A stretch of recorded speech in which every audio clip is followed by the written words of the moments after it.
यह वीडियो जरा गौर से सुनिएगा।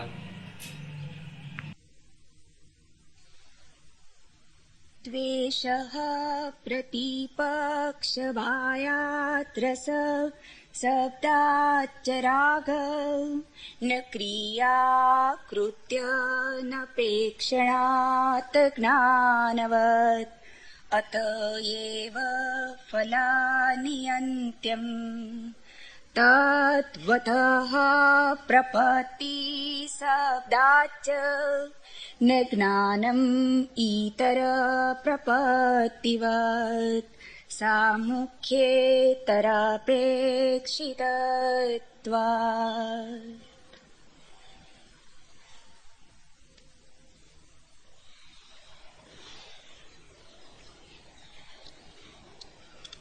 मनुष्य है एक द्वंद्व, प्रकाश और अंधकार का, प्रेम और घृणा का।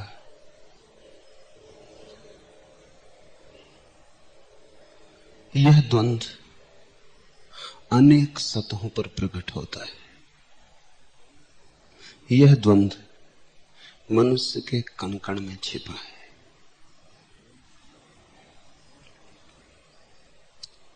राम और रावण प्रतिपल संघर्ष में रहते।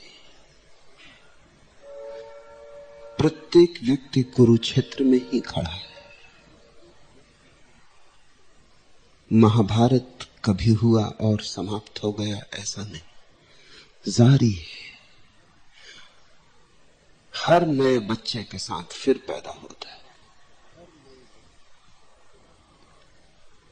इसलिए कुरुक्षेत्र को गीता में धर्म क्षेत्र कहा है, क्योंकि वहां निर्णय होना है धर्म और अधर्म का।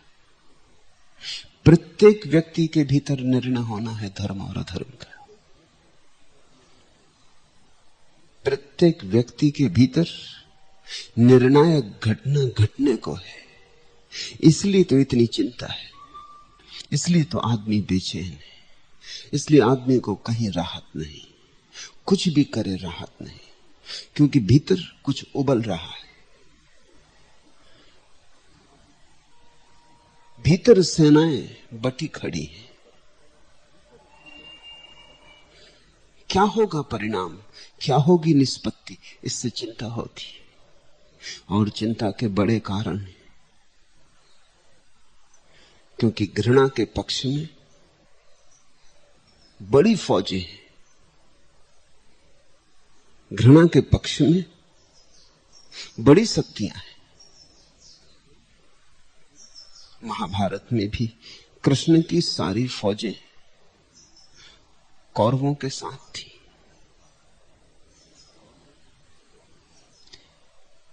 केवल कृष्ण, निहत्ते कृष्ण पांडवों के साथ थे। वह बात बड़ी सूचक है। ऐसी ही हालत है। संसार की सारी शक्तियां अंधेरे के पक्ष में, संसार की शक्तियां यानी परमात्मा की फौज है। परमात्मा भर तुम्हारे पक्ष में, निहत्ता। भरोसा नहीं आता कि जीत अपनी हो सकेगी, विश्वास नहीं बैठता कि निहत्ते परमात्मा के साथ विजय हो सकेगी। कृष्ण ही अर्जुन के सारथी थे ऐसा नहीं। तुम्हारे रथ पर भी जो सारथी बन के बैठा है वह कृष्ण ही है। प्रत्येक के भीतर परमात्मा ही रथ को संभाल रहा है। लेकिन सामने विरोध में दिखाई पड़ती हैं बड़ी सेनाएं, बड़ा विराट आयोजन। अर्जुन घबरा गया था, हाथ पैर थरथरा गए थे, गांडीव छूट गया था, पसीना पसीना हो गया था। अगर तुम भी जीवन के युद्ध में पसीना पसीना हो जाते हो तो आश्चर्य नहीं। हार निश्चित मालूम पड़ती है, जीत असंभव आशा।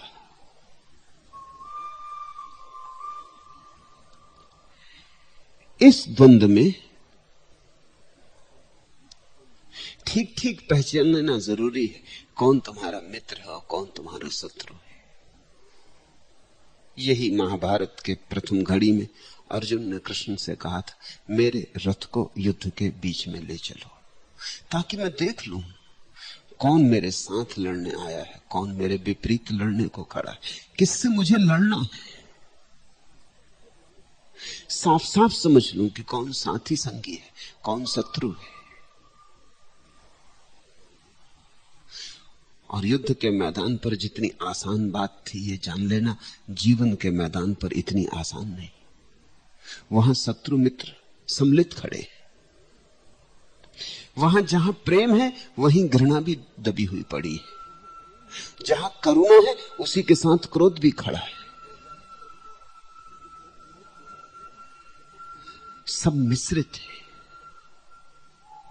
कुरुक्षेत्र के उस युद्ध में तो चीजें साफ थी, सेनाएं बट गई थी, बीच में रेखा थी। एक तरफ अपने लोग थे, दूसरी तरफ विरोधी लोग थे। बात साफ थी किसको मारना है, किसको बचाना है। लेकिन जीवन के युद्ध में बात इतनी साफ नहीं है, ज्यादा उलझन की है। तुम जिसको प्रेम करते हो उसी को घृणा भी करते हो।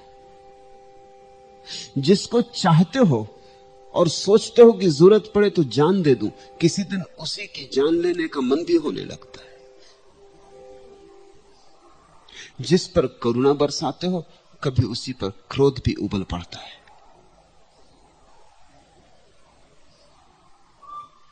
सब उलझा है, धागे एक दूसरे में गुथ गए, जन्मों जन्मों की गुत्थियां हैं। इस बात को ठीक से समझ के आज के सूत्र समझे जा सकेंगे। तुम्हारे भीतर अंधकार को अलग छांटना होगा, प्रकाश को अलग। वो जो उपनिषद के ऋषि ने परमात्मा से प्रार्थना की है, हे प्रभु मुझे अंधकार से प्रकाश की ओर ले चल। तम सो मां ज्योतिर्गमय। उसी से शुरुआत होती है साधना की, कि मैं ठीक ठीक जान लूं कौन अपना कौन अपना नहीं, किसकी जड़ों में पानी देना है और किसकी जड़ें उखाड़ कर फेंक देनी। बहुत बार भूल हो जाती, तुम शत्रु को पोषण देते रहते हो, मित्र को जहर दे देते हो। कई बार मित्र शत्रु जैसा मालूम पड़ता है, क्योंकि कई बार मित्र सच और कठोर बातें कह देता है और कई बार शत्रु चालबाजी कर जाता है, मीठी खुशामद करता है और मित्र जैसा लगता है।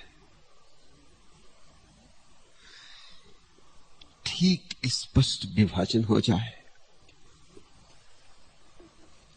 तो यात्रा का बहुत काम सुगम हो जाता है। इस तरह विभाजन करो। प्रेम परमात्मा है, यही भक्ति का सहारा है। तो अगर परमात्मा को खोजना है तो जो जो तुम्हारे भीतर प्रेमपूर्ण है उससे मैत्री करो, और जो जो तुम्हारे भीतर द्वेषपूर्ण है उससे अमैत्री करो। ख्याल रखना, मैं कह रहा हूं अमैत्री, जानकर सोचकर। अमैत्री का अर्थ शत्रुता मत समझ लेना। इसलिए अमैत्री कह रहा हूं, नहीं तो शत्रुता ही कहता। क्योंकि जिससे तुमने शत्रुता बनाई उससे भी एक तरह की मैत्री बन जाती, संबंध बन जाता। शत्रुता संबंध है, उससे नाता रिश्ता हो जाता, उसके तुम्हारे बीच धागे जुड़ जाते। इसलिए जान के अमैत्री शब्द का उपयोग कर रहा हूं। अमैत्री का अर्थ इतना ही, उसकी उपेक्षा करो, उस पर ध्यान मत दो, पड़ा रहने दो, एक कोने में रहे दो, उसमें रस न लो। रस लो प्रेम में, उंडेलो अपनी सारी जीवन ऊर्जा प्रेम के पौधे पर। प्रेम का विरवा ही तुम्हारी तुलसी हो, उसी पर चढ़ाओ दीप। उसी पर समर्पित करो अपना जीवन, उसी की जड़ों को पुष्ट करो। इतना सा भी ध्यान मत दो घृणा पर, द्वेष पर, क्रोध पर। देखो भी मत, क्योंकि देखने में भी ऊर्जा प्रवाहित होती। तुमने ख्याल किया, ध्यान ऊर्जा है।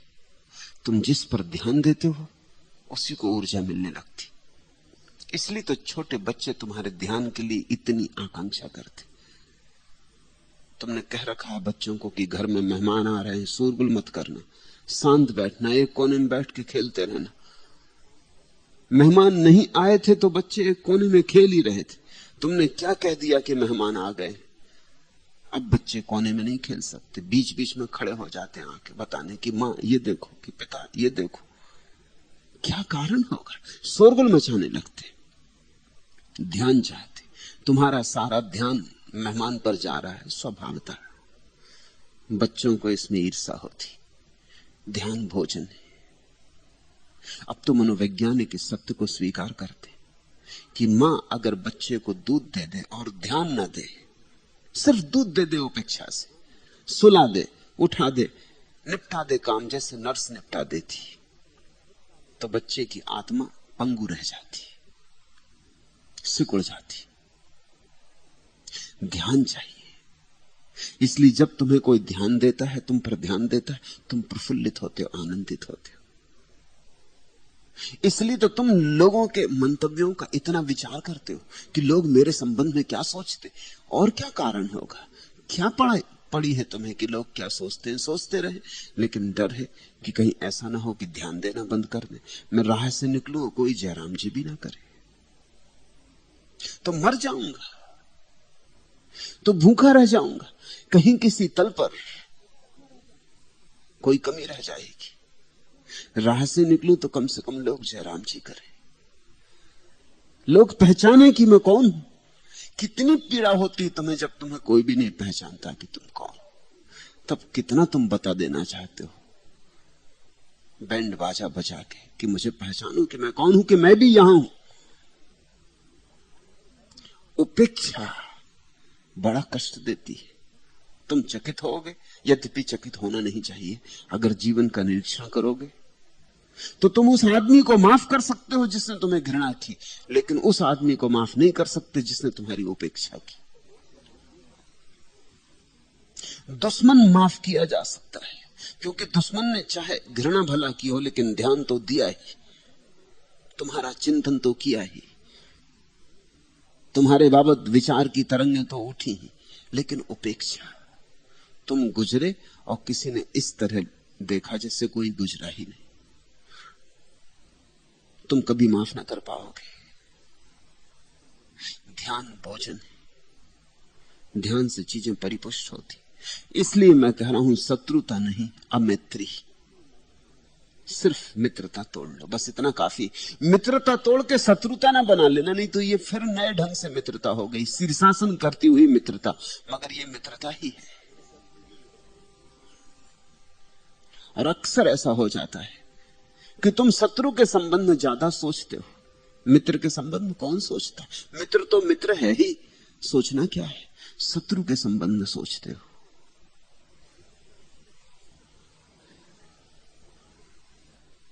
प्रेम से मैत्री, द्वेष से अमैत्री। सारी ऊर्जा को प्रेम के विरबे पर डाल दो, बढ़ने दो उसे, खिलने दो उसे, फूल आने दो। वही विरवा भक्ति का प्रारंभ है।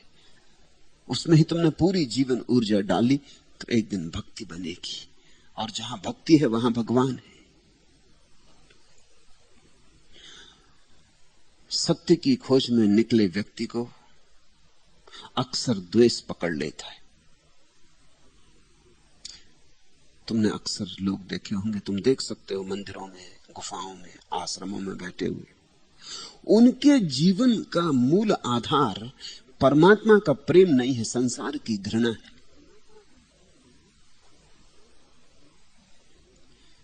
परमात्मा को पाने के लिए ऐसी आतुरता नहीं है जितनी आतुरता संसार छोड़ने की।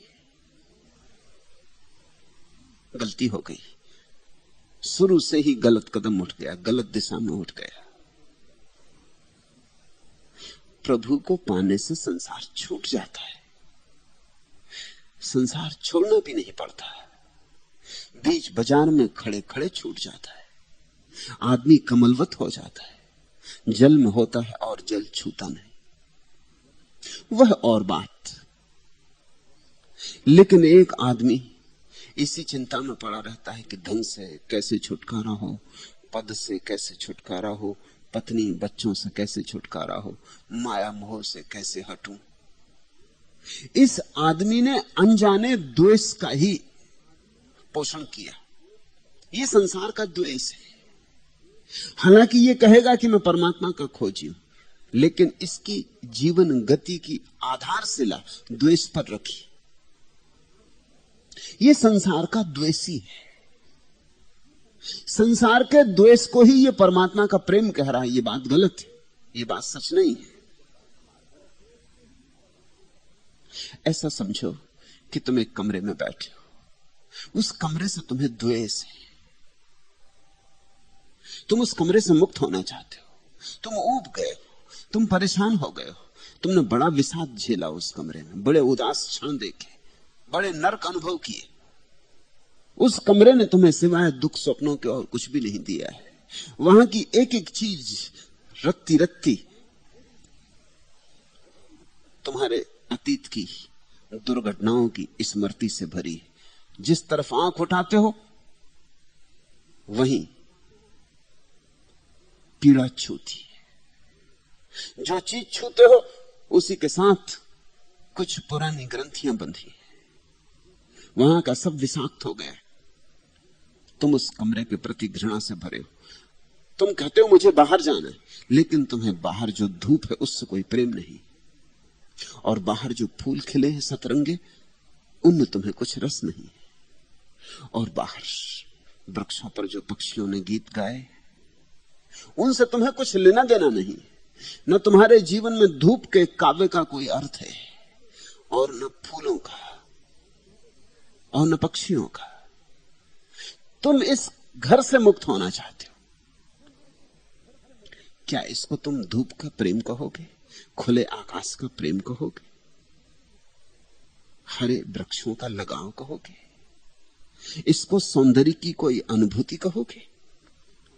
ये आदमी अगर किसी क्षण किसी तरह, जो कि बहुत असंभव है, इस कमरे से छूट जाए, असंभव इसलिए कहता हूं कि जिसका इतना घृणा का संबंध जुड़ा है इस कमरे से, वो छूट ना पाएगा।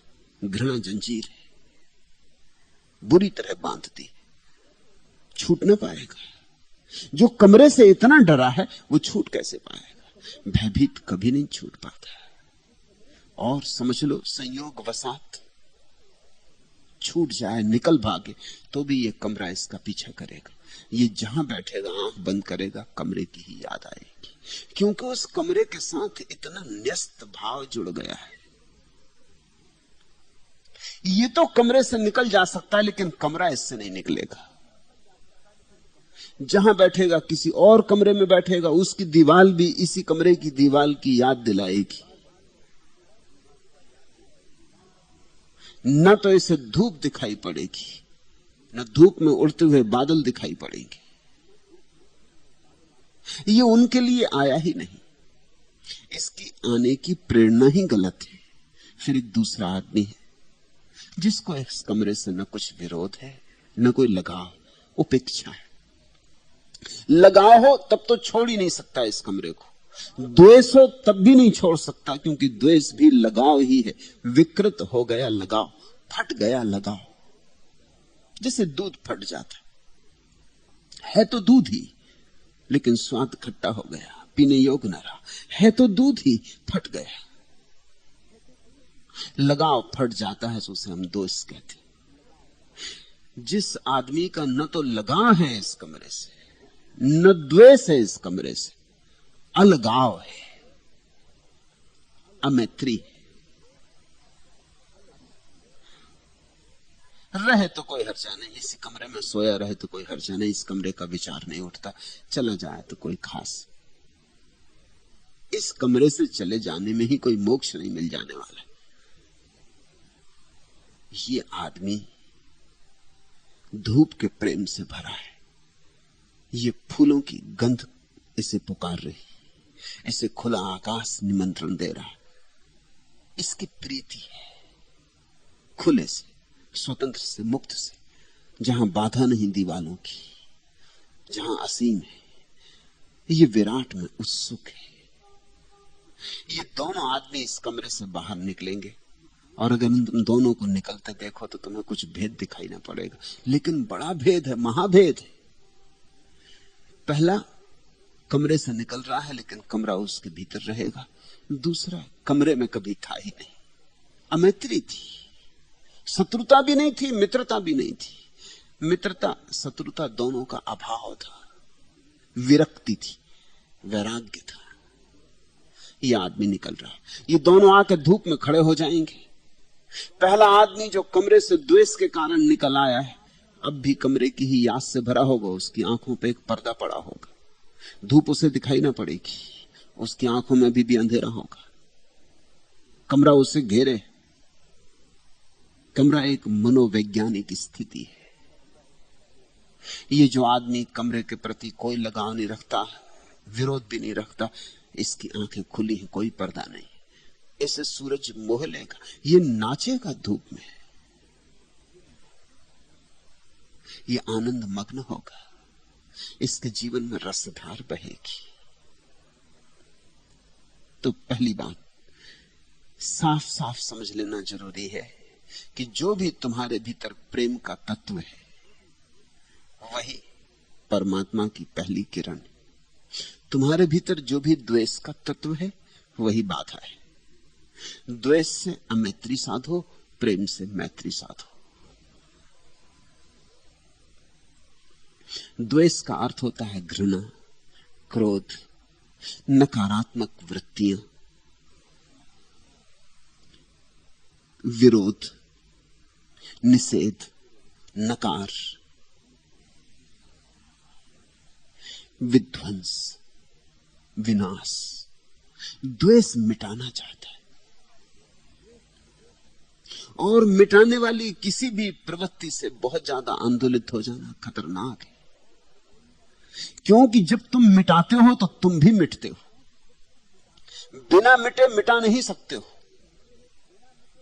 जो हत्या करता है वो आत्महत्या भी कर रहा है, जो दूसरे को दुख पहुंचाता है वो अपने दुख के बीज बो रहा है, जो दूसरों को नरक में ढकेल रहा है वो स्वयं भी नरक की सीढ़ियां उतर रहा है। उसे पता हो पता ना हो यह और बात, लेकिन दुनिया में विध्वंस करके कोई सृजन को उपलब्ध नहीं होता। मिटाने वाला खुद मिट जाता है। जो दूसरों के लिए गड्ढे खोदता है एक दिन अचानक पाता है उन्हीं गड्ढों में खुद गिर गया है। सृजन सृजनात्मक है दोहरे अर्थों में।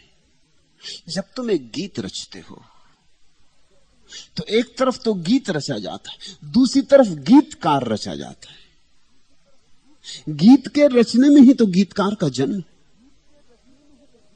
जब एक मां से एक बच्चा पैदा होता है तो तुम ये सोचते हो बच्चा पैदा हुआ, बस इतना ही सोचते हो।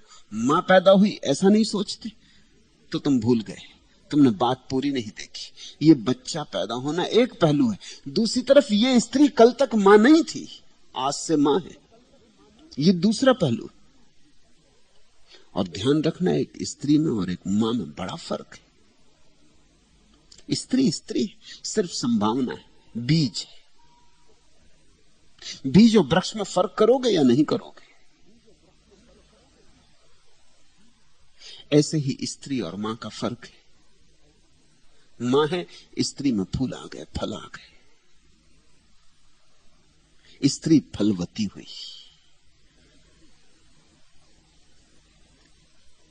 जब तक स्त्री मां नहीं तब तक कुछ खाली खाली होता, तब तक कुछ भराव हुआ नहीं, तब तक पात्र रिक्त है। उसका गर्भ रिक्त है तो पात्र रिक्त है।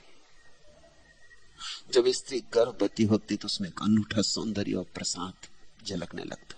गर्भवती स्त्री को चलते देखा, गर्भवती स्त्री के चेहरे पर गरिमा देखी, गर्भवती स्त्री के चेहरे से झलकती आभा देखी, वही आभा जो वृक्ष फलवान होकर प्रकट करता है। ऐसे ही जब कोई गीत लिखता है, एक तरफ गीत रचा जाता है, दूसरी तरफ गीतकार रचा जाता है। जब कोई मूर्ति रचता है, इधर मूर्ति बनती, उधर मूर्तिकार बनता है। जब कोई वीणा पर संगीत को जन्म देता है, इधर संगीत का जन्म होता, उधर वीणा वादक का जन्म होता है। सृजन दोहरा है जैसा विध्वंस दोहरा है। प्रेम सृजनात्मक ऊर्जा है, द्वेष विध्वंसक ऊर्जा है। द्वेष के प्रतीक प्रतिमाएं जैसे अडोल्फ हिटलर, प्रेम के प्रतीक प्रतिमाएं जैसे कृष्ण, जैसे बुद्ध, जिनके जीवन में करुणा और प्रेम के अतिरिक्त और कुछ भी नहीं, वे अपने परम फल को उपलब्ध हो गए, उन्होंने परम संपदा पा ली। हिटलर का जीवन रिक्त है, हिटलर एक खंडहर है, मिटाने में कोई और हो भी नहीं सकता, खंडहर ही होगा, कुछ और हो भी नहीं सकता। तो ख्याल रखो, द्वेष सूत्र है तुम्हारे भीतर नकारात्मकता का, नरक का द्वार है द्वेष। फिर तुम किससे द्वेष करते हो इससे बहुत फर्क नहीं पड़ता है। तुम संसार से द्वेष करो तो भी वह द्वेष है, और जो संसार से द्वेष करता है वो परमात्मा को कभी पा ना सकेगा, क्योंकि परमात्मा परम विधायकता का नाम है। नकार से तुम कैसे विधायक पर पहुंचोगे? नहीं कह के तुम कैसे हां को पाओगे? यह असंभव है। नहीं की ईंटों को रखते रखते तुम हां का मंदिर ना बना पाओगे, ना कि ईंटों को रख रख के तुम नरक ही निर्मित करोगे। इसलिए द्वेष से आंदोलित मत होना, आंदोलित प्रेम से होना। और फिर मैं तुमसे कह दूं, संसार के प्रेम में पड़ा हुआ आदमी भी बेहतर है उस आदमी से जो संसार के द्वेष में पड़ गए। माना कि संसार का प्रेम क्षुद्र का प्रेम है, क्षणभंगुर का प्रेम है, बहुत दुख लाएगा, लेकिन कम से कम प्रेम तो है। क्षणभंगुर ही सही, लेकिन विधायक तो है। और जो आदमी संसार के द्वेष में पड़ गया है, यह आदमी और भी उपद्रव में पड़ गया है। द्वेष इसे घेर लेगा, धीरे धीरे द्वेष का अंधकार इसे पकड़ लेगा।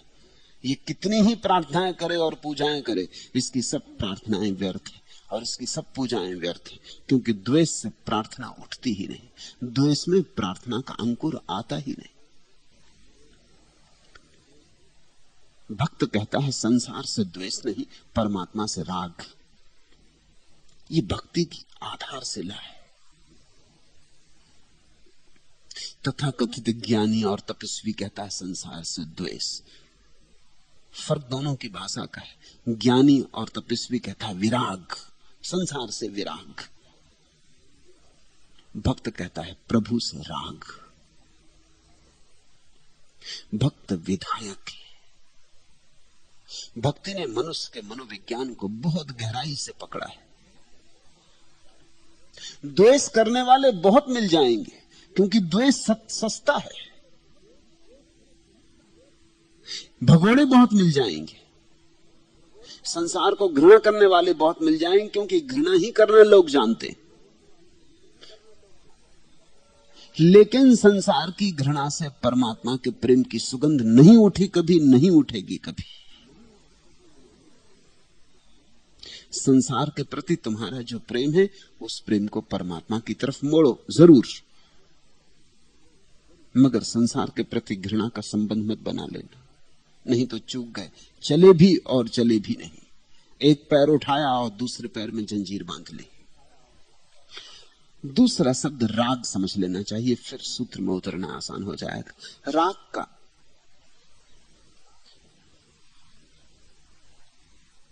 अर्थ होता प्रीति, शुद्ध प्रीति, प्रेम। राग शब्द बड़ा अनूठा है। चाहत, अभीप्सा। राग का अर्थ होता है जिसके बिना रहने में कोई अर्थ नहीं, जिसके साथ मरना भी हो जाए तो भी सार्थकता है, और जिसके बिना जीना पड़े तो जीना भी व्यर्थ है। जिसके बिना तुम अपने जीवन को व्यर्थ पाते हो, अर्थहीन पाते हो, उससे तुम्हारा राग है। किसी का धन से राग है, वो सोचता धन के बिना सब व्यर्थ है, हालांकि उसका राग गलत विषय से लगा है। क्योंकि जिस दिन धन कमा लेगा उस दिन पाएगा कि कुछ कमाया नहीं, जीवन गमाया। धन तो हाथ आ गया, निर्धनता नहीं मिटी। धन के तो ढेर लग गए और भीतर निर्धनता के गड्ढे और बड़े हो गए। किसी का पद से राग है तो सोचता जब तक प्रधानमंत्री न हो जाऊं कि राष्ट्रपति न हो जाऊं तब तक जीवन आसार है। प्रधानमंत्री होके ही मरना है। प्रधानमंत्री होके पता चलेगा कि जीवन व्यर्थ गया। बड़ी कुर्सी पे बैठ के तुम बड़े ना हो जाओ। सच तो यह है कि जितनी बड़ी कुर्सी हो उतने ही तुम्हारे छोटेपन को प्रकट करेगी। बड़ी कुर्सी पृष्ठभूमि बन जाएगी, बड़ी लकीर बन जाएगी, उसके सामने तुम छोटी लकीर हो जाओगे। इसलिए पद पर पहुंच के लोग जितने छोटे सिद्ध होते हैं उतने और किसी तरह से सिद्ध नहीं होते। जहां शक्ति होती है वहां पता चलता है। शक्ति निश्चित रूप से लोगों के भीतर जो भी भ्रष्ट था उसे प्रकट करने का कारण बन जाती, क्योंकि मौका मिल गया। इच्छाएं तो सदा से थी, लेकिन पूरा करने की सुविधा नहीं थी। सुविधा नहीं थी तो दुनिया को हम यही दिखाते थे कि इच्छाएं ही नहीं, क्योंकि सुविधा नहीं है ये कहने में तो पीड़ा होती। इच्छाएं ही नहीं। जब सुविधा मिलती तब असलियत प्रकट होती। सब इच्छाएं दबी पड़ी थी, प्रकट होने लगती। जैसे वर्षा आ गई और सब बीज जो जमीन में पड़े थे अंकुरित हो गए, सब तरफ घास पात उगने लगा। ऐसे ही जब शक्ति की वर्षा होती तो तुम्हारे भीतर सारी इच्छाएं, दमित इच्छाओं का अंकुरण शुरू हो जाता है। तब आदमी बड़ा क्षुद्र मालूम होता है, और बड़े से बड़े पद पे पहुंच के भी ये पक्का पता चल जाता। पक्का पता तभी चलता है कि हाथ तो कुछ लगा नहीं, और जिंदगी पूरी गमा बैठी। जिंदगी हाथ से निकल गई और ये कचरा कमाया, इसका कोई मूल्य नहीं। लेकिन राग का अर्थ है जिससे जीवन में अर्थ आएगा, उस संबंध का नाम राग है। गलत राग होते, सही राग होते। द्वेष सदा गलत होता है, राग सही भी होते, गलत भी होते। धन से राग है तो गलत है, ध्यान से जुड़ जाए तो सही है। पद से राग है तो गलत है, प्रभु से जुड़ जाए तो सही है। मैं इसे फिर दोहरा दूं, द्वेष सदा गलत होते हैं क्योंकि द्वेष ही गलत है। राग सदा सही नहीं होते और न सदा गलत होते। इसलिए मैंने तुमसे कहा कि राग के बहुत रूप हैं। इसलिए अपने से छोटे के प्रति हो, समान के प्रति हो तो प्रेम, अपने से बड़े के प्रति हो तो श्रद्धा, और सब सीमाओं से मुक्त हो जाए। किसी विशेष के प्रति ना हो, इस समस्त अस्तित्व के प्रति हो तो भक्ति। राग प्यारा शब्द है, इसके बहुत अर्थ होते। एक अर्थ रंग भी होता, जहां राग है वहां रंग भी है, इसलिए तो राग रंग शब्द है। रंग यानी उत्सव, जहां राग है वहां फूल भी खिलेंगे। जहां राग है वहां इंद्रधनुष भी उठेंगे। जहां राग है वहां गीत भी होगा, गान भी होगा, नृत्य भी होगा। जहां राग है वहां मरुस्थल नहीं होंगे, मरुद्यान होंगे। जहां राग है वहां हरियाली होगी। इसलिए भक्त के जीवन में हरियाली होती, ज्ञानी के जीवन में रूखा सूखापन होता। ज्ञानी का जीवन मरुस्थल जैसा होता है, कहीं कोई हरियाली नहीं, कोई फूल नहीं, कोई सरिता नहीं, कोई झील नहीं। भटक जाओ तो जल के कण को तड़फ जाओ, सब सूखा सूखा। ज्ञानी के जीवन में काव्य नहीं होता, रंग ही नहीं उठते। ज्ञान बेरोनक है,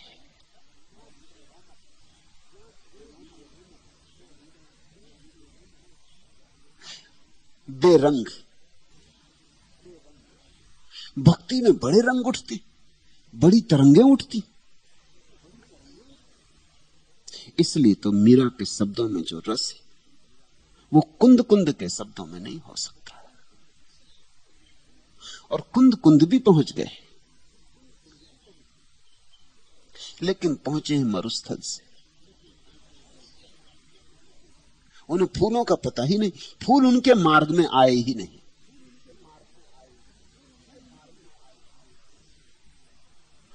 भक्ति की वाणी में तो कभी कभी इतना रस होता है कि लोग समझने की भूल कर देते।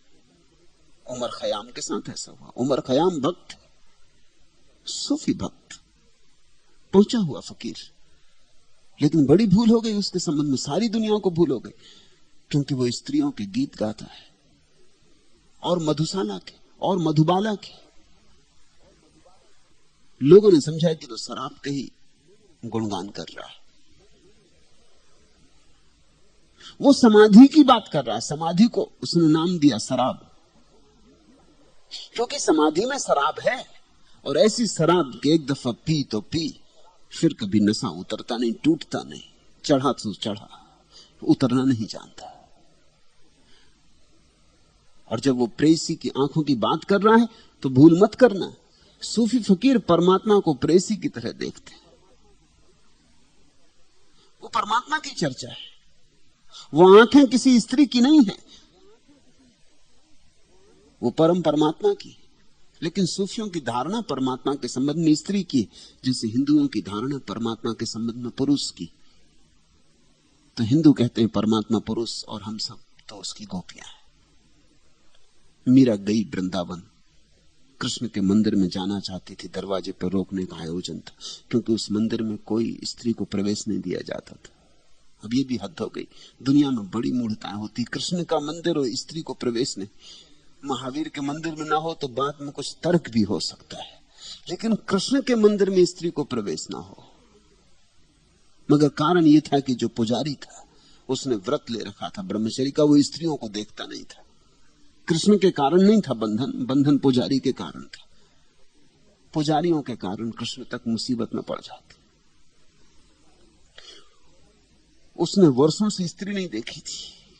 खबर आई कि मीरा आती और कृष्ण के मंदिर में जरूर आएगी, तो वो डर गया होगा।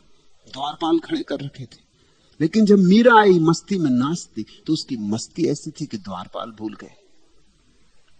वो तो नाचती भीतर प्रवेश कर गई। उसकी मस्ती ऐसी थी कि रोकने की हिम्मत न पड़ी। उस मस्ती को रोकता भी तो कोई कैसे रोकता। द्वारपाल किम कर्तव्य विमूढ़ खड़े रह गए। मीरा तो आई हवा की तरह और चली भी गई भीतर। जब चली गई तब उन्हें होश आया कि तो मामला गड़बड़ हो गया, लेकिन तब तक बहुत देर हो चुकी थी। मीरा तो जाके मंदिर में पहुंच गई थी। पुजारी का थाल हाथ से गिर पड़ा। कृष्ण की पूजा कर रहा था। सच तो यह है कि मीरा उसको दिखाई नहीं पड़नी चाहिए। जब पूजा में कोई जुड़ा हो तो कौन किसको देखता, मगर वो पूजा सब उसकी थी जिसको संसार से द्वेष है। धूप से प्रेम नहीं, घर के भीतर रहने में क्रोध है। हाथ से थाल छूट गया, वो तो बहुत क्रुद्ध हो गया। द्वारपाल भी जिसकी मस्ती से छा गए थे, उसकी मस्ती से वो पुजारी अछूत ही रह गया, बिल्कुल सूख गया होगा। एक सीमा होती, वृक्ष की जड़ें जिंदा हो, पत्ते गिर गए हो, शाखाएं सूख गई हो और वर्षा आ जाए तो फिर अंकुर हो जाते। लेकिन अगर जड़ें ही सूख गई हो तो फिर वर्षा के आने पर भी कुछ नहीं होता, ठूंठ ठूंठ की तरह रह जाता। वो पुजारी ठूंठ रहा होगा। वो तो बड़ा क्रुद्ध हो गया। उसने कहा कि ये कैसे तुमने प्रवेश किया, मैं स्त्रियों को देखता ही नहीं। मीरा हंसी और मीरा ने बड़ी अद्भुत बात कही। मीरा ने कही, मैंने तो सोचा था कि इतने दिन तुम्हें कृष्ण की भक्ति करते हो गए, अब तक एक बात समझ में आ गई होगी कि पुरुष तो एक ही कृष्ण, और तो सब स्त्रियां ही।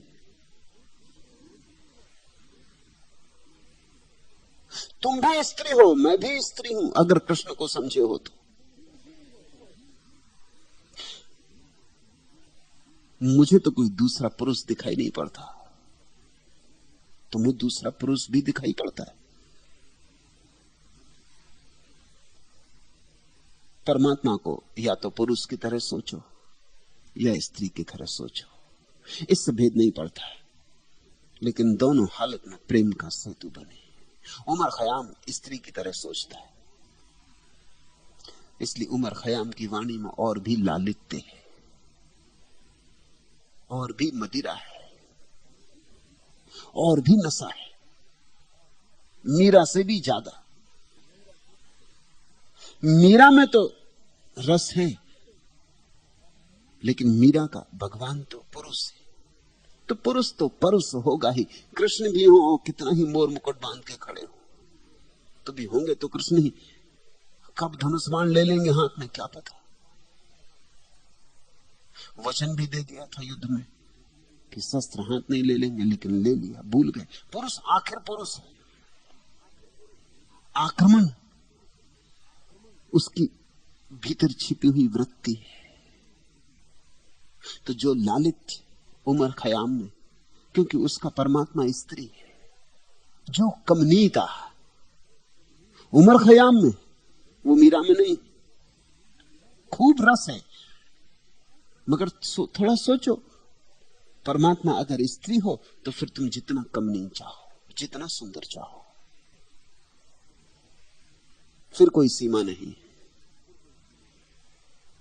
उमर खयाम बहुत गलत समझा गया है। गलत समझा गया इसीलिए कि उसने ज्ञान की भाषा नहीं बोली, राग की भाषा बोली। उसने द्वेष की भाषा नहीं बोली, उसने प्रेम की भाषा बोली। प्रेम इस जगत में मुश्किल से समझा जाता है, क्योंकि लोग इतने अप्रेम से भरे। अप्रेम तो समझ लेते, तुम्हारे लिए भी समझ में आ जाता है कि संसार व्यर्थ है, छोड़ो। तुम्हारे भीतर भी संसार के प्रति घृणा पैदा करना आसान है, क्योंकि घृणा से तो तुम सुबग रहे हो, उबल रहे हो। लेकिन तुम्हारे भीतर प्रेम की एक किरण करनी, पैदा करनी बहुत कठिन है, क्योंकि प्रेम से तो तुम्हारा परिचय ही नहीं हुआ। राग का एक अर्थ है रंग। रंग यानी इंद्रधनुष, रंग यानी फूल, रंग यानी तितलियां, रंग यानी रूप, रंग यानी सौंदर्य।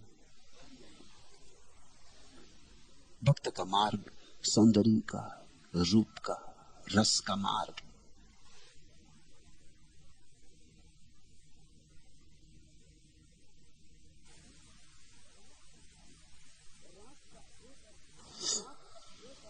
राग का एक अर्थ गीत, गान, लयबद्धता भी है। वह भी बड़ा प्यारा अर्थ है, क्योंकि जहां भक्ति है, जहां प्रेम है, वहां गान है, गीत है, वहां वीणा बजेगी, वहां कोई पैर में घुंघर बांध के नाचेगा, पद घुंघरू बांध मेरा नाची रे, वहां कोई तार छेड़ेगा। वहां सन्नाटा नहीं होगा, वहां संगीत होगा। वहां चुप्पी नहीं होगी, वहां चुप्पी में भी राग होगा, अनाहत होगा, ओंकार होगा। इसलिए तो सांडिल्य ने इन सूत्रों का प्रारंभ किया, ओम अथातो भक्ति जिज्ञासा, नाद से शुरू किया। राग यानी नाद। जहां राग है वहां उत्सव है, जहां राग है वहां स्वीकार, जहां राग है वहां धन्यवाद का भाव, अनुग्रह का भाव। जहां राग है वहां रस, रसो वैसा, वह परमात्मा रस रूप है। रस का अर्थ होता जैसे वृक्षों में हरा जीवन रस रहता है, वही तो खिलता फूलों में। रस का अर्थ है जैसे तुम्हारे भीतर श्वास में प्राण बहता, वही तो जिलाता तुम्हें, जगाता तुम्हें। रस का अर्थ होता है जिसके बिना जीवन नहीं, जिसके बिना खिलावट नहीं, जो जीवन का पोषक। परमात्मा इस जीवन का रस, जो संसार से विरस हो गया, जरूरी नहीं कि परमात्मा के रस को पाले, लेकिन जो परमात्मा के रस में डूब गया, संसार उसके लिए बचता ही नहीं। उसे यहां फिर संसार दिखाई ही नहीं पड़ता, परमात्मा ही दिखाई पड़ता। उसके ही रस की विभिन्न भाव भंगिमाएं, उसके ही रस के अलग अलग रूप, उसके ही रस के अलग अलग ढंग। वही स्त्री में, वही पुरुष में, वही वृक्ष में, वही पशु में, पक्षी में, वही चांद तारों में। पहला सूत्र, द्वेष प्रतिपक्ष भावात रस शब्दात चा रागा। द्वेष का प्रतिकूल और रस शब्द का प्रतिपादक होने के कारण भक्ति का नाम ही अनुराग है। द्वेष का प्रतिकूल,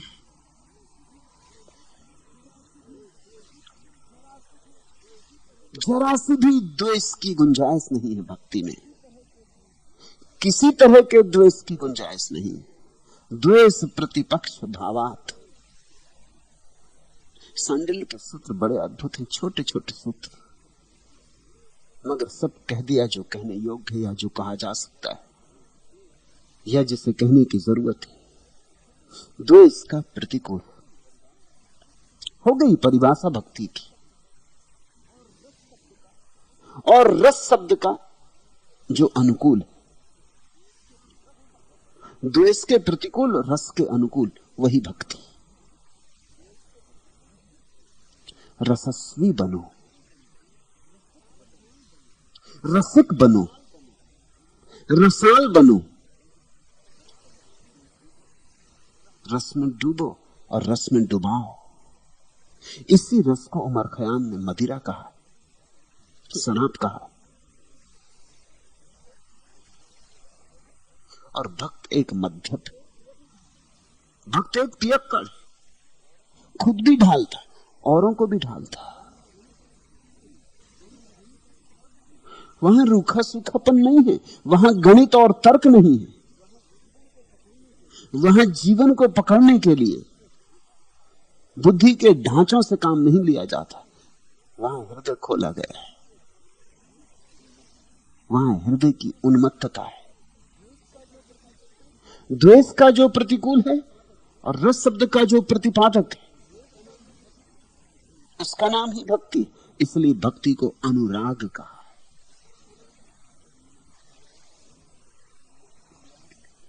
न क्रिया कृत्य न पेक्षणात ज्ञानवत। वह ज्ञान की भांति अनुष्ठानकर्ता के अधीन नहीं। ये सूत्र आधारभूत सूत्रों में एक है, खूब गहराई से समझना। वह ज्ञान की भांति अनुष्ठानकर्ता के अधीन नहीं। ज्ञान तो तुम्हारे हाथ में, जितना चाहो अर्जित कर लो। जाओ विश्वविद्यालय, रहो काशी में, पंडितों के पास बैठो, शास्त्रों का अध्ययन मनन करो, तोता बन जाओ, खूब ज्ञान इकट्ठा हो जाए। ज्ञान इकट्ठा करना तुम्हारे हाथ में, इसलिए ज्ञान तुमसे बड़ा तो हो ही नहीं सकता। ज्ञान तुमसे सदा छोटा होगा और जरूरत है कुछ तुमसे बड़े की। ज्ञान के ऊपर तुम्हारा हस्ताक्षर होगा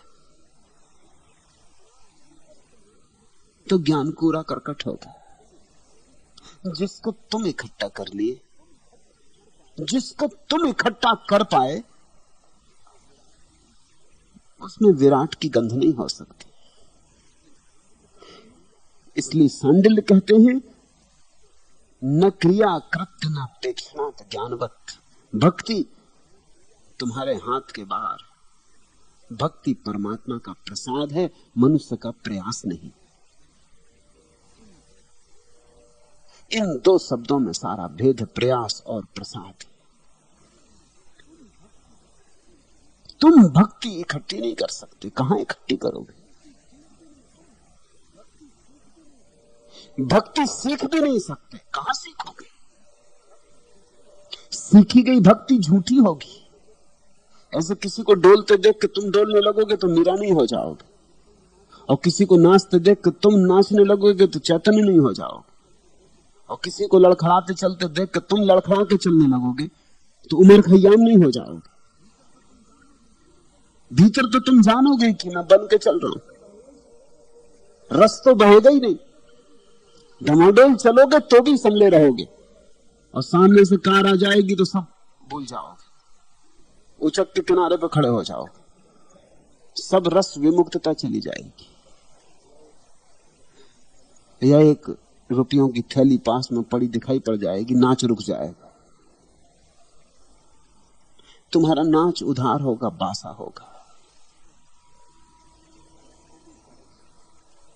अनुकरण होगा, कार्बन कॉपी होगी। ज्ञान तो आदमी इकट्ठा कर सकता है क्योंकि ज्ञान है ही उधार, लेकिन भक्ति कोई इकट्ठी नहीं कर सकता, संग्रहित नहीं कर सकता। भक्ति आती, तुम बुला सकते हो भक्ति को, निमंत्रण भेज सकते हो, पाती लिख सकते हो, द्वार खोल के खड़े हो सकते हो, अपनी झोली फैला सकते हो, मगर जब आएगी तब आएगी, तुम्हारे बस में नहीं। जैसे सूरज निकलता है, तुम अपने द्वार खोल के रखो, जब सूरज निकलेगा तो उसकी रोशनी तुम्हारे घर को भर देगी। बस द्वार बंद ना रहे, इतना ही कर सकते हो। तुम सूरज को गठलियों में बांध के घर के भीतर नहीं ला सकते। तुम्हारे हाथ के बाहर है सूरज। तुम सूरज को आज्ञा नहीं दे सकते कि मुझे अभी रोशनी की जरूरत है, निकलो, अब सुबह होनी चाहिए। सूरज जब निकलेगा तब निकलेगा। हाँ, तुम जब सूरज निकला हो तब अपना द्वार बंद रख सकते हो, सूरज को रोक सकते हो। इस फर्क को समझ लेना। भक्ति को कोई चाहे तो रोक सकता है, लेकिन ला नहीं सकता। नकारात्मक दृष्टि से तुम क्षमताशाली हो। सूरज निकला रहे, तुम आंख बंद किए रहो तो क्या करेगा सूरज? तुम अंधेरे में रहे रहो। लेकिन सूरज ना निकला हो तो तुम कितनी ही आंखें फाड़ फाड़ कर देखो तो भी कुछ ना होगा। भक्ति आती, भक्ति भगवान से आती। तुम सिर्फ पात्र बनो, तुम ग्राहक बनो, तुम स्त्रीण बनो। कर्तव्य का भाव भक्ति में काम नहीं देगा, बाधा बन जाएगा। भक्ति संकल्प नहीं है, समर्पण है। तुम झुको, प्रतीक्षा करो, पुकारो, रो और राह देखो। जब होगा तब होगा, होता निश्चित है। जब भी तुम्हारा रुदन पूरा हो जाता और तुम्हारे आंसू हार्दिक हो जाते, और जब तुम्हारी पुकार वास्तविक हो उठती, जब तुम्हारा रोआ रोआ अंतुलित हो उठता, जब तुम्हारे प्राण के कोने कोने में प्रतीक्षा के अतिरिक्त और कुछ भी नहीं होता, जब तुम सब द्वार खोल देते, सब खिड़कियां खोल देते, सब कपाट खोल देते और तुम कहते आओ, पुकारते हो, प्रार्थना करते हो और प्रतीक्षा करते हो। अनंत धैर्य चाहिए भक्त को, क्योंकि कौन जाने कब परमात्मा द्वार पर आए। आधी रात आए तो भक्त को जागा होना चाहिए। कब द्वार पर दस्तक दे दे तो भक्त को प्रतीक्षारत होना चाहिए। जैसे प्रेमी कि तुम राह देखते, तुम्हारा प्रेमी आ रहा, या तुम्हारी प्रेयसी आ रही, या मित्र आ रहा, तो तुम सो नहीं पाते। राह पर पत्ता भी खड़क जाता, तुम उठ के बिस्तर पर बैठ जाते, बिजली जला लेते, दरवाजा खोलते, शायद जिसकी राह थी आ गया। जब तुम प्रतीक्षा में रत होते हो तो कोई दूसरा गुजरता है तो तुम बाहर दौड़ के पहुंच जाते हो कि शायद। जीसस ने बार बार अपने शिष्यों से कहा है 24 घंटे राह देखना, क्योंकि कब प्रभु आएगा, वो कौन सी घड़ी चुनेगा, कुछ हमें पता नहीं। वो किस क्षण पर तुम्हारे द्वार पर आकर खड़ा हो जाएगा, किस रूप में, कुछ हमें पता नहीं। आता है जरूर, आता ही रहा है। जब तुम प्रतीक्षा नहीं कर रहे हो तब भी आता है, और जब तुम गहरी नींद में सोते हो और घुर्राते हो तब भी द्वार पर दस्तक देता है। जब तुम सपनों में दबे पड़े रहते हो तब भी तुम्हारे पास आके खड़ा होता है। जब तुम आंख बंद किए रहते तब भी उसकी रोशनी तुम्हारी बंद पलकों पर गिरती रहती। जब तुम्हारी आंखों में कोई आंसू और कोई प्रार्थना नहीं है तब भी वह निकट खड़ा है। उसके बिना तुम जियोगे कैसे? एक क्षण न जी सकोगे। तुम उसे याद करो या ना करो, वह तुम्हारी याद कर ही रहा है। एक क्षण को भी उसकी याद तुम्हारे संबंध में टूट जाए कि तुम्हारी श्वास टूट जाएगी। तुम्हारी श्वास उसकी याद की खबर है कि उसने अभी तुम्हें भूल नहीं गया। तुम थोड़ी श्वास ले रहे हो, वह तुम्हारे भीतर श्वास ले रहा है। तुम्हारे हाथ में थोड़ी है श्वास लेना। जिस दिन श्वास बंद हो जाएगी उस दिन तुम ले सकोगे, जिस दिन वह नहीं लेगा उस दिन तुम ना ले सकोगे।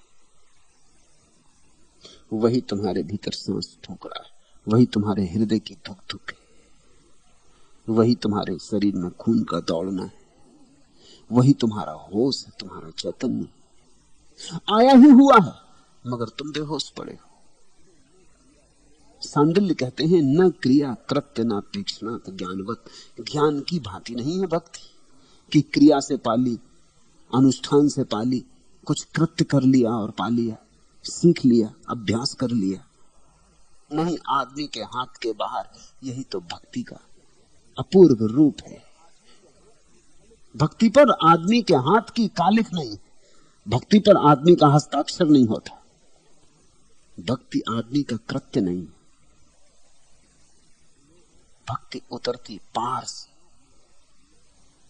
अलोक से आती लोक में, समयाती स्थिति से उतरती समय में।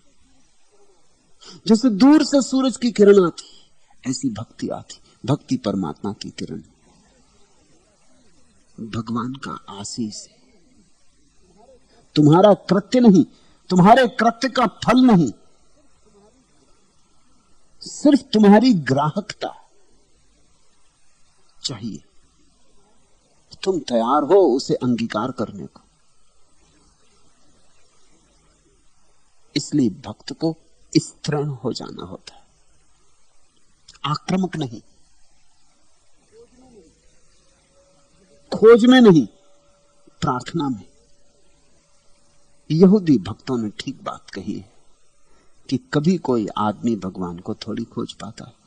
जब आदमी तैयार होता है भगवान आदमी को खोजता है। यह बात प्रीतिकर है,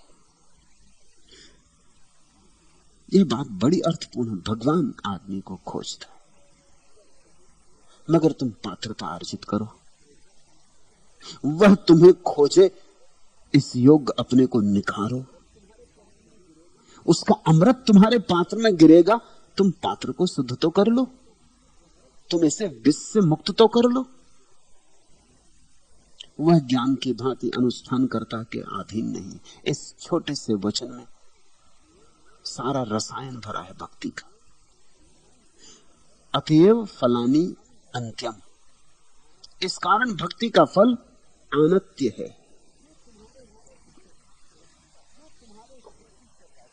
जो तुम्हारे कृत्य से पैदा होगा उसकी सीमा होगी, उसका अंत आ जाएगा। तुमने एक पत्थर फेंका आकाश में, थोड़ी दूर जाएगा, 100 फीट, 200 फीट, 300 फीट, फिर गिरेगा। तुमने जितनी ऊर्जा उस पत्थर में रखी थी उतने दूर तक चला जाएगा, फिर गिरेगा, ऊर्जा खत्म हो गई। अनंत तक नहीं चलता जा सकता। तुमने एक दिया जलाया, तेल भरा, जितनी देर तक तेल है उतनी देर तक चलेगा। तेल चुक जाएगा, दिया बुझ जाएगा।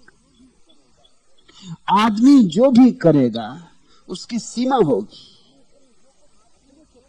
इसलिए तुम जो कुछ अपने से पैदा कर लोगे वो एक दिन मरेगा। तुम जो बनाओगे वो मिटेगा। तुम्हारा बनाया हुआ शाश्वत नहीं हो सकता। इसलिए सांडिल्य कहते हैं अतएव फलानी अन्यतम। इस कारण भक्ति का फल अनंत काल तक चलने वाला है। क्यों? क्योंकि तुम्हारी उस पर छाप ही नहीं। उसमें परमात्मा का तेल है, तुम्हारा तेल नहीं।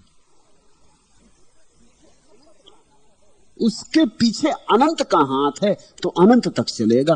तुम्हारा शांत का हाथ होता तो उसकी सीमा होती। हमारी सीमा है। हम जो कहें, हम जो करें, उस सब की सीमा है। हम कितने ही मजबूत किले बनाएं, वे भी धूल धूसरित हो जाएंगे, चले जाएंगे हजारों साल तक। लेकिन क्या मूल्य है हजारों साल का इस अनंत में? क्षण भर भी तो नहीं। लेकिन जिस चीज के पीछे परमात्मा है उसका फिर कोई अंत नहीं। सांडिल्य ये कह रहे हैं ज्ञान की सीमा है, भक्ति की सीमा नहीं। भक्ति असीम। सीमित को क्या खोजते हो? खोज में ही लगे हो तो असीम को खोजो। सीमित को क्या इकट्ठा करना जो चुक जाएगा? उस दिए पर क्या भरोसा जो न चुके, जो कुछ ऐसा हो बिन बाती बिन तेल, जिसकी रोशनी सदा रहे। ख्याल लेना, कुछ ऐसा खोजो जो तुम्हारा निर्मित ना हो, तुम्हारे द्वारा निर्मित ना हो।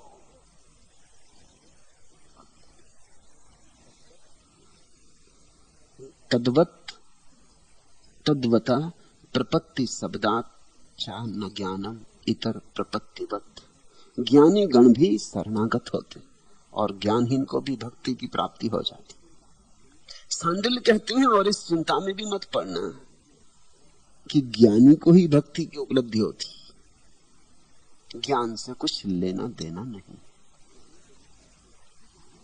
अज्ञानी को भी उपलब्धि हो जाती, ज्ञानी को भी उपलब्धि हो जाती। पुकार चाहिए। अज्ञानी भी पुकार सकता है, अज्ञानी भी रो तो सकता है ना, हृदय भर के। सच तो यह है कि अज्ञानी ही रो सकता है। ज्ञानी को तो थोड़ी अकड़ रहती तो रो नहीं सकता। ज्ञानी को तो थोड़ा ख्याल रहता है कि मैं जानता हूं। जितना ख्याल होता है कि मैं जानता हूं उतने ही आंसू रुक जाते। ज्ञानी प्रार्थना नहीं कर सकता, ज्ञान ही बाधा बन जाता। ज्ञानी झुक नहीं सकता।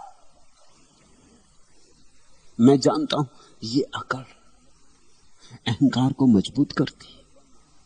सांडिल्य कहते हैं इस फिक्र में मत पड़ना कि तुम अज्ञानी हो तो कैसे भगवान तुम्हारे पास आएगा। भगवान ने शर्त नहीं रखी कि ज्ञानियों के पास आऊंगा, कि जिनके पास विश्वविद्यालय का प्रमाण पत्र होगा उनके पास आऊंगा। कोई शर्त नहीं, भगवान बेशर्त आता। बस तुम स्वीकार करने को राजी हो। सच तो यह है, अज्ञानी ज्यादा सरल होता है, ज्यादा निष्कपट होता। गांव के ग्रामीण इसलिए ज्यादा सरल, ज्यादा निष्कपट, ज्यादा निर्दोष है। शहर का पढ़ा लिखा आदमी ज्यादा चालबाज, ज्यादा चालाक है। अगर वो कभी कभी भोला भालापन भी दिखलाता तो वो भी उसकी चाल होती। उसके भोले भालेपन में भी पूरा गणित होता है। और गांव का ग्रामीण आदमी अगर कभी भोला भाला भी नहीं मालूम होता तो भी उसके भोले भालेपन के कारण कभी बिल्कुल ही कठोर मालूम हो सकता है गांव का ग्रामीण, मगर वो भी उसके भोले भालेपन का ही हिस्सा है। वो बच्चों की भांति। सांडिल्य कहते हैं इस चिंता में पड़ना ही मत। ज्ञानी गण भी शरणागत होते और ज्ञानहीन को भी भक्ति की प्राप्ति हो सकती है। भक्ति का कोई लेना देना नहीं ज्ञानी या अज्ञानी से। और इतना भी ख्याल रखना कि अंततः ज्ञानी को भी शरणागत होना ही पड़ता है। जब शरणागत होना ही है तो ये ज्ञान का बोझ इतने दिन तक और क्यों ढोना, ये गठरी क्यों सिर पर। ज्ञानी को भी अंततः समर्पण करना होता है, संकल्पवान को भी अंततः समर्पण करना होता है। कितने ही दूर तक तप तुम्हें ले जाए, ज्ञान तुम्हें ले जाए, एक अंतिम घड़ी आती जब तुम्हें तप भी छोड़ना पड़ता है, क्योंकि तप का ही सूक्ष्म अहंकार बाधा बनने लगता है। एक घड़ी आती तब तुम्हें निष्कपट भाव से झुक जाना पड़ता और तुम्हें कहना पड़ता मैं कुछ भी नहीं जानता। मैं ही नहीं हूं तो जानूंगा कैसे? मैं हूं कौन जो जान सकूंगा? तेरा रहस्य अपरंपार है। वही है ज्ञानी वस्तुता जो एक दिन ज्ञान को भी छोड़ दे, क्योंकि ज्ञान को छोड़े बिना इस जगत के रहस्य से संबंध ना हो पाए। जानने को कहां संभव है, इतना अपरंपार है रहस्य, विस्मय इतना गहन। ये ज्ञान तो ऐसे ही जैसे कोई चम्मच लेके और सागरों को खाली करने में लगा है। ये हमारा ज्ञान तो ऐसे ही है जैसे कि हमने मुट्ठी में सागर की थोड़ी सी रेत भर ली और सोचते हैं सारी रेत हाथ में आ गई। थोड़े से शंख सीप बीन लिए हैं सागर के तट पर, वही हमारे शास्त्र है। शंख सीप अनंत शेष है। जितना जानो उतना ही पता चलता है कि कितना कम जानते। जिस दिन आदमी वस्तुतः जानता है उस दिन एकदम अज्ञानी हो जाता। सुकरात ने यही कहा है कि जब मैं जवान था तो सोचता था सब मैं जानता हूं। जब मैं प्रौढ़ हुआ तब मुझे ये अकल आई कि सब मैं नहीं जानता, थोड़ा सा जानता हूं, बहुत जानने को शेष। और जब मैं बूढ़ा हुआ तो मुझे ये अकल आई कि जानता ही क्या हूं, महा अज्ञानी। मुझसे बड़ा अज्ञानी कौन? इतना ही जानता हूं कि मुझसे बड़ा अज्ञानी कौन। और जिस दिन सुकरात ने यह कहा कि मुझसे बड़ा अज्ञानी कौन, उस दिन डेल्फी के देवता ने घोषणा की कि सुकरात महाज्ञानी हो गए। जो लोग सुनने गए थे उन्होंने सुकरात को लौट के कहा कि डेल्फी के देवता ने घोषणा की है मंदिर में कि सुकरात महाज्ञानी हो गया। सुकरात ने कहा यह भी हद हो गई। जिंदगी भर मैं चाहता था कि डेल्फी का देवता घोषणा करे कि सुकरात महाज्ञानी, तब तो की नहीं। और अब जब मुझे पता चल गया कि मैं कुछ भी नहीं जानता, तब ये घोषणा, तब सुकरात को लगा कि शायद इसीलिए ये घोषणा की गई है, क्योंकि अब मैं जानता हूं कि मैं कुछ भी नहीं जानता। ये ज्ञानी का लक्षण।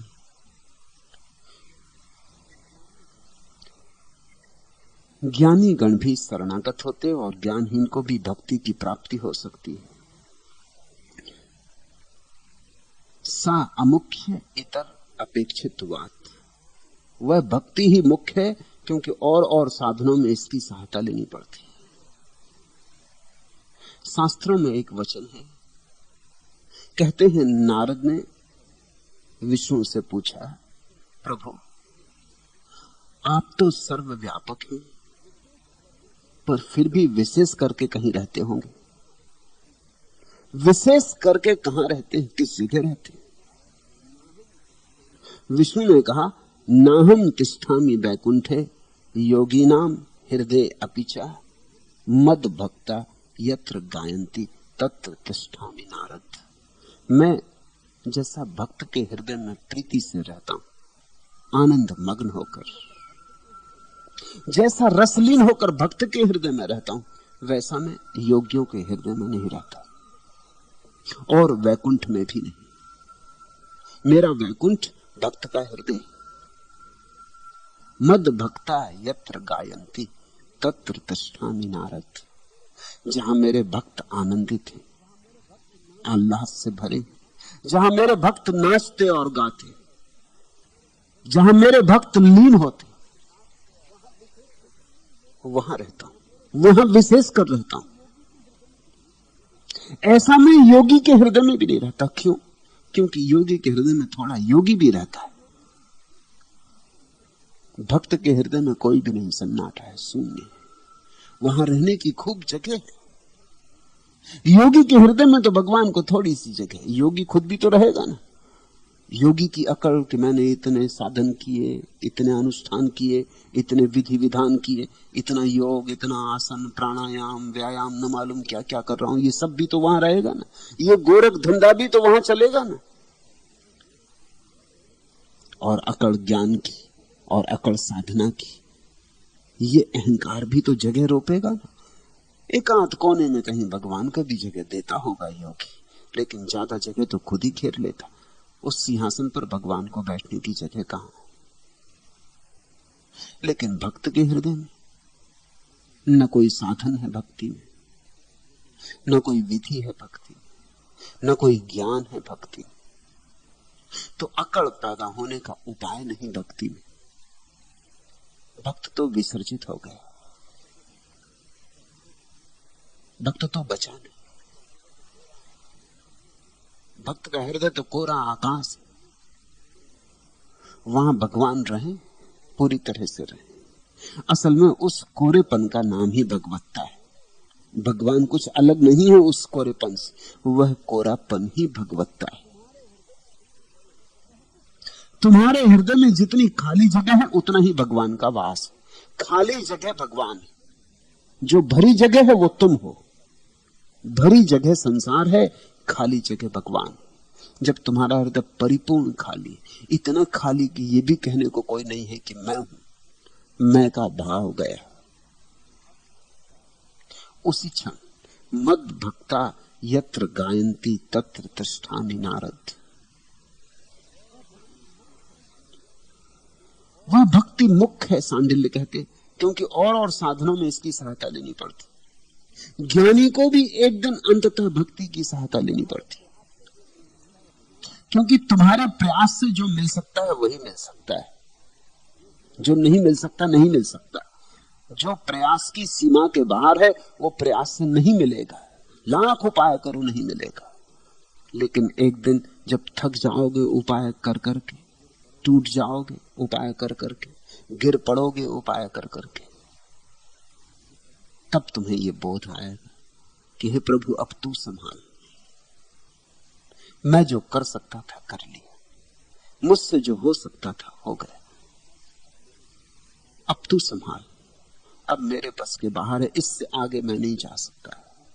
अब तू मेरा हाथ गहले। जिस दिन ज्ञानी योगी तपस्वी इस घड़ी में आता, और ये घड़ी आती ही है, क्योंकि आदमी की विसात कितनी थोड़ी सी है, 10-5 कदम चल ले सकता है, लेकिन फिर अनंत की यात्रा पर आदमी चुक जाएगा। जहां आदमी चुक जाता है वहीं समर्पण। तो सांडिल्य कहते हैं जब समर्पण ही करना है तो पहले कदम पर ही क्यों नहीं, जब अंतिम कदम पर गिर ही जाना होगा तो भक्त कहता हम पहले कदम पर ही गिरे जाते हैं, इतनी झंझट और क्यों लेनी,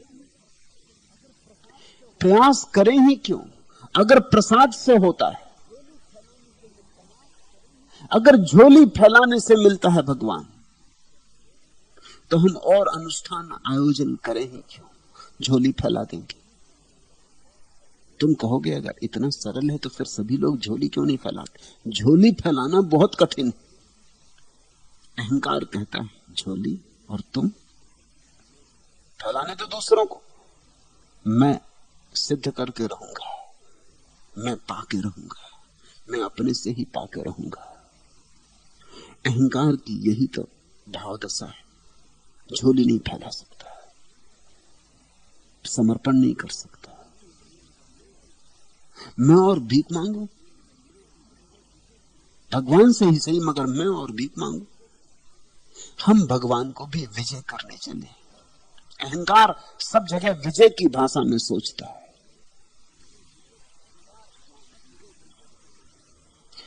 ज्ञान भी एक दिन ज्ञान से थक जाता है, थक कर ज्ञान को छोड़ देता है और अज्ञान हो जाता है। और संकल्प भी एक दिन संकल्प से थक जाता है और समर्पण हो जाता है। कर्म भी एक दिन ऊब जाता, कर्म से थक के बैठ जाता है। और वहीं असली क्रांति घटती। बुद्ध ने 6 वर्षों तक कठोर तपस्या की, कठोर जितनी आदमी कर सकता है। छत्री थे, जिद्दी थे, हठी थे, सम्राट थे, अहंकारी थे, सब दांव पर लगा दिया 6 वर्ष में। लेकिन आदमी जहां तक प्रयास से जा सकता है उससे आगे नहीं जा सके। सीमा आ गई, एक दिन सीमा आ गई, और चूंकि पूरी ताकत लगाई थी इसलिए 6 साल में आ गई। अगर ऐसी धीरे धीरे लगाई होती तो शायद 6 जन्मों में नहीं आती, और भी पूरी लगाई होती तो शायद 6 महीने में आ जाती। अगर कोई समग्र रूपेण शक्ति लगा दे तो 1 क्षण में भी आ जाती सीमा। कितनी त्वरा से तुम जाते हो उतनी ही जल्दी सीमा आ जाती। धीरे धीरे जाओ तो देर लगती आने में। सीमा 6 वर्षों में आ गई। बुद्ध थक के गिर पड़े, और जिस रात थक के गिर पड़े और सो गए बोधि वृक्ष के नीचे, साम्राज्य पहले छोड़ दिया था, उस दिन साधना भी छोड़ दी। उस दिन साधना को छोड़ के सो रहे हैं कि अब नहीं होता, अब अपने बस के बाहर है, बात खत्म हो गई। उसी रात घट गई। सुबह आंखें खुली और वो जो आदमी खोजने निकला था ही नहीं अब भीतर। अब तो वह आदमी था जिसको मिल चुका। सुबह का आखिरी तारा डूबता था और बुद्ध ने उस आखिरी तारे को आकाश में डूबते देखा। उसी के साथ उनका भी आखिरी अहंकार डूब गया। उसी क्षण क्रांति घट गई, उसी क्षण रूपांतरण हो गया। यही सांडिल्य कह रहे हैं। जिस दिन थक के गिर जाओगे, जिस दिन थक के पुकारोगे, जिस दिन छोटे बच्चे की तरह पुकारोगे, उस दिन वह आता है।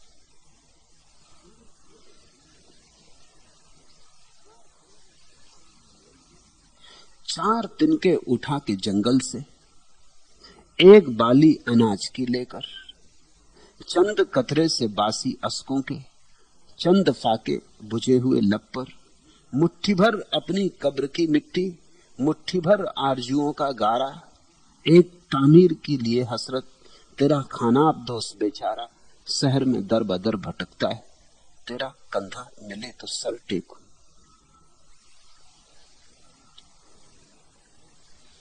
हर एक ऐसे ही भटक रहा है, तेरा कंधा मिले तो सर टेकूं।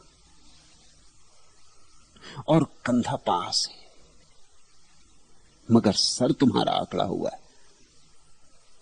तुम जब चाहो टेकना तब टेक लो। परमात्मा तकिया बनने को प्रतिक्षण मौजूद है, मगर तुम पहले अपने से थको और हारो। हारे को हरि नाम। आज इतना ही। अगर यह वीडियो आपको अच्छी लग रही हो तो वीडियो को लाइक और चैनल को सब्सक्राइब करें।